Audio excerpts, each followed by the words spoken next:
नमः संस्कृताय जय हिंद साथियों फॉर्म भरना प्रारंभ हो गया है। और जिन साथियों को परेशानी आ रही थी एस्टेट के मार्कशीट को लेकर के, एस्टेट के मार्कशीट का नंबर मांग रहा था, वो नहीं मिल रहा था। आज सायंकाल से 7-8 बजे से अपलोड लोड होना शुरू हो गया है। उसको लोड कर सकते हैं और निश्चिंत होकर के फॉर्म भरिए।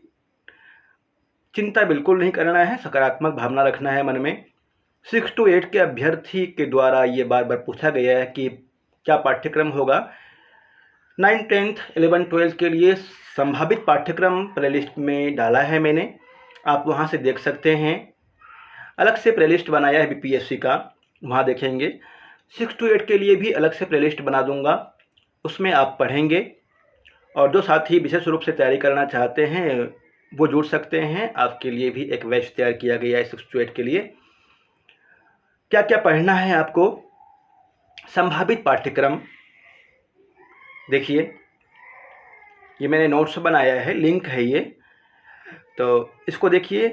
लिंक में क्या क्या पढ़ना है, क्या क्या संभावित पाठ्यक्रम होना चाहिए। प्रत्याहार एवं उच्चारण स्थान 6 to 8 के लिए है ये। प्रत्याहार एवं उच्चारण स्थान याद करना है आपको। प्रत्याहार एवं उच्चारण स्थान, उच्चारण स्थान अच्छी तरह से याद कर लेना है। अल्प प्राण, महाप्राण, कवर का उच्चारण स्थान, क का उच्चारण स्थान, च का उच्चारण स्थान क्या क्या है सब याद कर लेना है आपको। विस्तृत रूप से पढ़ाया है और आप जिनको भी दिक्कत है वो मुझे बताएंगे। ये लिंक है, जिस तरह से इसको क्लिक करेंगे तो ये पुस्तक खुल जाएगा। तो आपको पढ़ना है। यदि किसी को साथी को दिक्कत है तो आप मुझे बोलेंगे, उनके लिए नोट्स भी उपलब्ध हो जाएगा। इस तरह से आपको नोट्स भी मिल जाएगा और वीडियो सहित सब कुछ दिया हुआ है। आप पढ़ना चाहते हैं तो यहाँ से भी पढ़ सकते हैं। यद्यपि ये बैच के लिए है, जो साथी बैच लिए हैं उनके लिए है, सब कुछ दिया हुआ है इसमें। उच्चारण स्थान और प्रत्याहार, प्रत्याहार से बहुत कठिन क्वेश्चन नहीं आएगा 6 to 8 में। उच्चारण स्थान अच्छी तरह से याद कर लेंगे आप, उच्चारण स्थान से पूछेगा। और वीडियो का भी लिंक है उसी में, उसको देख लेंगे आप अच्छी तरह से। पुनः देखें 6 to 8 में आपको क्या पढ़ना है। बताया मैंने आपको, ये सब लिंक है, ये वीडियो का लिंक है। संधि, स्वर संधि, व्यंजन संधि, विसर्ग संधि, मुख्य रूप से 6 to 8 में स्वर संधि पढ़ना है मुख्य रूप से। वैसे व्यंजन संधि और विसर्ग संधि भी पढ़ना है आपको, परंतु मुख्य रूप से स्वर संधि। इसका वीडियो भी यूट्यूब पर है, सब कुछ लिंक उपलब्ध है, देख सकते हैं आप।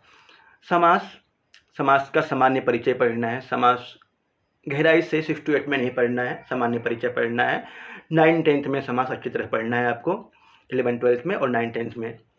संधि भी अच्छी तरह से पढ़ना है 9, 10th में, परंतु 6 to 8 में सामान्य परिचय।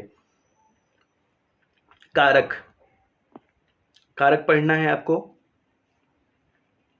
कारक बहुत गहनता से नहीं पढ़ना है, लघु सिद्धांत कौमुदी के अनुसार नहीं, परंतु कारक पढ़ना है। अनुवाद, कारक में अनुवाद भी पढ़ना है आपको। अनुवाद बनाना आना चाहिए, ध्यान रखना है, अनुवाद पढ़ लीजिएगा। ये सभी व्याकरण का पाठ्यक्रम बता रहा हूँ मैं अभी। समय परिज्ञान, समय आपको आना चाहिए। पादोन नवमादनम, जैसे 8:45 हुआ है तो क्या बोलते हैं उसको, पादोन नवमादनम। 9:15 हुआ है सपाद नववादनम, 9:30 हुआ है 9:30 इन सबको अच्छी तरह से याद कर लीजिएगा। अव्यय, अव्यय कौन कौन से शब्द हैं, तदा, यदा, सर्वदा, यत्र, कुत्र, सर्वदा इत्यादि शब्द, तर्हि, और भी बहुत शब्द हैं, दिया गया है लिंक में, वहाँ से याद कर सकते हैं आप।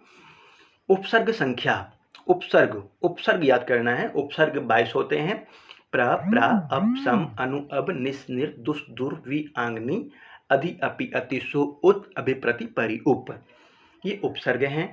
और इनसे बने शब्द भी याद कर लेना है, जैसे उपसर्गेन धात्वर्थो बलात् अन्यत्र नीयते, प्रहार संहार विहारवत्, प्रहार संहार विहारवत्। उपसर्ग लगने, उपसर्ग में धातु में उपसर्ग लगने के बाद उसका अर्थ बदल जाता है। प्रहार, संहार, विहारवत्। और उपसर्ग किस प्रकार के होते हैं, प्रहार संहार विहारवत, ये अव्यय वाला नोट्स है। कृदंत अव्यय तद्धित अव्यय, उपसर्ग में प्रहार प्रहारवत।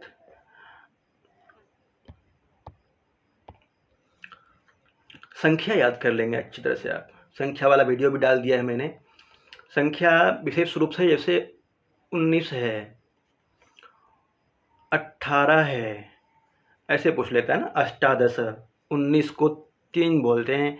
ऊनविंशति, एकोनविंशति और नवदश भी बोलते हैं 19 को। और 83, 83 को क्या बोलते हैं, 96 क्या बोलते हैं, 99 को क्या बोलते हैं, ये पता होना चाहिए। सन्नवति कितना होता है, सन्नवति, ये सभी अच्छी तरह से याद कर लीजिएगा। संख्या अच्छी तरह से याद करना है आपको। फिर उसके बाद संख्या में भी 10,000 को क्या बोलते हैं, अयुतम। 10,000 को अयुतम कहते हैं, अयुतम। और 10 लाख को प्रयुतम, प्रयुतम और नियुतम कहा जाता है। यूट्यूब पे भी डाला गया है, इनको अच्छी तरह से देखेंगे आप। जो विशेष है उस पे जोर मैंने दिया है, वहाँ से देखिए, अच्छी तरह से पढ़िए। और प्रत्यय, प्रत्यय में सभी प्रत्यय आपको नहीं पढ़ना है। प्रत्यय में कत्वा प्रत्यय, लियप प्रत्यय, कथा कतवतु, सत्री, सानच, तुमुन, अनियर, ये प्रत्यय पढ़ना है। और स्त्री प्रत्यय में क्या पूछेगा, जैसे कि बालक का स्त्रीलिंग में रूप क्या बनेगा, बालिका। अज का अजा। यहाँ ये नहीं पूछेगा कि कौन सा प्रत्यय हुआ है, 6 to 8 में ये नहीं पूछेगा। ये सामान्य ही है, बहुत कठिन नहीं है, फिर भी देख लेना है। उपाध्याय, उपाध्याय, आचार्य, आचार्य, शिक्षक, शिक्षिका इत्यादि बनता है, इनको ध्यान देना है, ये पढ़ लीजिएगा आप। स्त्री प्रत्यय में पुल्लिंग से स्त्रीलिंग में क्या बनता है, उनको देखना है।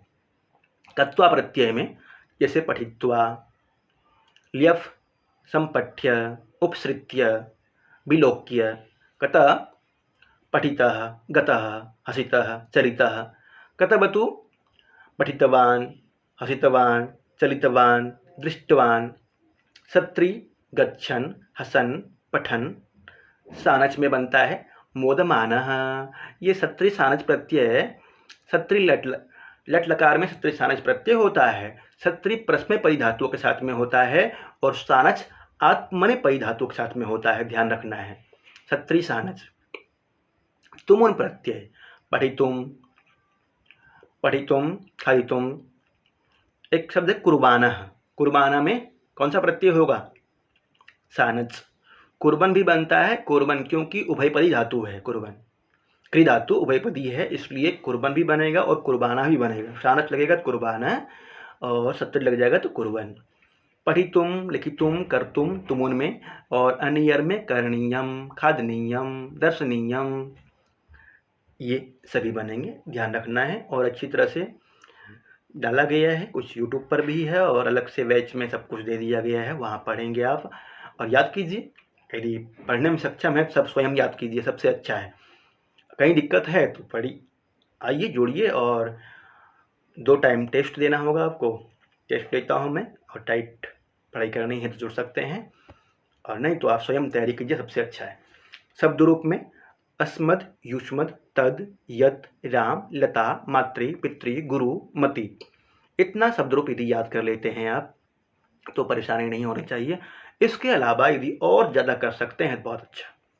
शब्द रूप अधिक से अधिक याद होना चाहिए, इसलिए कह रहा हूँ शब्द रूप याद होना चाहिए, क्योंकि जब अनुवाद आएगा और गद्यांश आएंगे उसका सम्यकतया अर्थ आप तभी कर पाएंगे जब आपको शब्द रूप और धातु रूप याद होंगे। अधिक से अधिक शब्द रूप और धातु रूप याद करें। शब्द रूप और धातु रूप नींव है संस्कृत सीखने का, संस्कृत पढ़ने का। पूछ भी सकता है परीक्षा में, और नहीं तो शब्द रूप और धातु रूप में गद्यांश में तो काम आएगा ही, इसलिए अधिक से अधिक याद करें। शब्द रूप भी पढ़ाया है मैंने, वीडियो देख सकते हैं आप यूट्यूब पर। धातु रूप 5 लकारों में मुझे मैसेज करेंगे तो विशेष करके बैच वालों के लिए है, ग्रुप में जोड़ करके आप भी लाभ ले सकते हैं। धातु रूप 5 लकारों में भू धातु के समान, मुख्य रूप से भू धातुओं का रूप याद कर लेना है। लट, लट, लोट, लंग, विधिलिंग और लिट में। उसी तरह से अन्य धातु रूप चलते हैं, उनको भी याद करेंगे। बहुत कठिन प्रश्न नहीं पूछना चाहिए, भू धातु के समान अन्य धातु भी याद कर लीजिएगा। बहुत ज़्यादा कठिन वाला नहीं करना है, परंतु भू, धाव, पट, लिख, चल, हस, एक हन है, हन को भी याद कीजिएगा। यदि कठिन पूछेगा तो हन की तरफ जाएगा। हंती, हता, घनंती, हंसी, हता, हता, हन्मी, हनुमा, हनुमा चलता है उसका रूप। गद्यांश में संज्ञा, सर्वनाम, अव्यय, विशेष्य, विशेषण ये मालूम होना चाहिए आपको। जैसे मोहनः गृहं गच्छति, इस वाक्य में संज्ञा क्या है? सः प्रतिदिनं विद्यालयं गच्छति, किसके जगह पे स किसके जगह प्रयोग हुआ है? मोहना की जगह पे। अव्यय तत्र प्रतिदिनं पठति, तत्र अव्यय है। विशेष्य, विशेषण, वाक्य में विशेष्य होता है, विशेषण होता है। विशेषण विशेष्य की विशेषता बताता है, जिसकी विशेषता बताए वह विशेष्य होता है। हरा, पीला, नीला, हरा, हरितः, पीतः, नीला, शुक्ल विशेषण हो गया, और जिसका विशेषता बताए वो विशेष्य हो जाता है। आदि का ज्ञान होना अनिवार्य है। गद्यांश आधारित प्रश्नोत्तर कैसे करें, ये वीडियो बना हुआ है यूट्यूब पर भी, और अलग से नोट्स भी है। गद्यांश को हल कैसे करें इसका वीडियो भी है। और क्या पढ़ना है आपको, वो तो व्याकरण में था। आगे देखिए, साहित्य में आपको 6 to 8, 6, 7, 8 तीनों कक्षा के पुस्तक पढ़ना है आपको। सुभाषितानी पे विशेष जोर देना है। 6, 7, 8 का किताब मैंने पढ़ाया है यूट्यूब पे, 8 क्लास का नहीं पढ़ाया है अभी, वो मैं जल्दी ही पढ़ा दूंगा। आजकल मैं कल परसों तक मैं कोशिश करता हूँ कि पढ़ा दूँ। इनमें अच्छी तरह से देखना है मंगलम पाठ को विशेष रूप से, और सुभाषितानी जिस पाठ में दिए हुए हैं वो पूछ सकता है कि कहाँ से उद्धृत है, और पाठ के बारे में अच्छी तरह से पढ़ लेंगे। नोट्स बना लीजिएगा छोटा छोटा, उसको पढ़िए। मेरे पास टाइम होगा तो मैं कोशिश करूँगा उसको आपके समक्ष भी प्रस्तुत करूँ, नहीं तो कक्षा में तो विद्यमान है ही, वहाँ से पढ़ सकते हैं आप। साहित्य में क्या पढ़ना है आपको? साहित्य में संस्कृत साहित्य का उद्भव और विकास। संस्कृत साहित्य का उद्भव और विकास तो बहुत कुछ है, क्या क्या पढ़ेंगे उसमें। संस्कृत साहित्य का उद्भव और विकास में रामायण की रचना किसने की है, महाभारत की रचना किसने की है। रामायण आदि काव्य है, महाभारत ऐतिहासिक काव्य भी कहते हैं, पंचम वेद भी कहते हैं महाभारत को। महाभारत की रचना किसने की है, पुराण कितने होते हैं, भगवद गीता कहाँ से उद्धृत है, भगवद गीता कहाँ से उद्धृत है, भगवद गीता में कितने अध्याय हैं, ये सभी याद करेंगे आप। फिर उद्भव एवं विकास, महाकाव्य, बृहत्त्रयी, लघुत्रयी। बृहत्त्रयी में कौन कौन से काव्य आते हैं? कीर्तार्जुनीयम, कीर्तार्जुनीयम, शिशुपाल वधम और नैषधीयचरितम बृहत्त्रयी में। और लघुत्रयी में मेघदूतम, कुमार संभवम और रघुवंशम। सूत्र भी संक्षेप में सूत्र दिया हुआ है यूट्यूब पर, और यहाँ भी वीडियो में दिया है मैंने संक्षेप में किस तरह से याद करना है आपको। जैसे लघुत्रयी में है मेघदूत, लघुत्रयी में कालिदास का तीनों ग्रंथ है। मेकुर, कालिदास का मेकुर सूत्र बनाया है मैंने वहाँ पे, मेकुर, कालिदास का मेकुर। लघुत्रयी में मेकुर, में से मेघदूतम, कु से कुमार संभवम और रघु से रघुवंशम, ये हो गया लघुत्रयी। और बृहत्त्रयी में किसी नहीं बनाया था मैंने, उसमें दिया हुआ है, यूट्यूब पर भी है, और कक्षा में यही क्रम वाइज दिया हुआ है, और यूट्यूब पर आपको हो सकता है इधर उधर मिले कि श्री नहीं, ये बृहत्त्रयी का सूत्र है। बृहत्त्रयी आप याद कैसे करेंगे कि कीर्तार्जुनीयम, श्री शिशुपाल वधम और नैषधीयचरितम, किसी नहीं, बृहत्त्रयी किसी नहीं। उपस्थान और प्रस्थानत्रयी भी होते हैं। प्रस्थानत्रयी में प्रस्थानत्रयी उ गी ब्र, उगिब्र, उपनिषद, गीता, ब्रह्मसूत्र।